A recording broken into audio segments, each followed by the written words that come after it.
Gawa ko ng latik pang-topping sa biko. Malapit ko siyang manlatik. Ayan.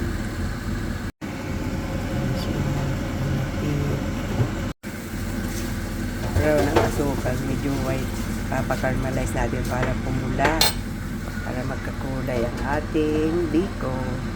Na-caramelize ko na yung asukal. Ito na, nilagyan ko na ng coconut milk. 4 na coconut milk. Tutunawin natin yung na-caramelize kong asukal. Tutunawin natin yan. Tutunawin natin yan muna bago ilagay. Papalaputin natin. Ito na siya, oh. Palalaputin lang natin. Katapos lalagay natin itong sinaing ko na malagkit. Ayan. Pag malapot na siya, lalagay na natin.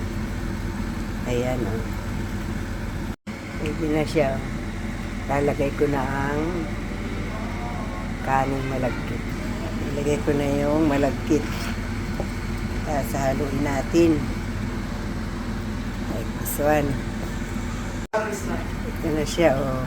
Oh. Malapit na. Kaunting-kaunti na lang. Ayan, oh. Ito na ang finished product ng aking biko. Ayan. Bikong Marinduque. Ayan. Ayan na siya. Nalagay natin sa tagayan na. Ito na ang finished product ng aking biko. Ayan. Ayan. Kain tayo. Pag-midyanot namin yan.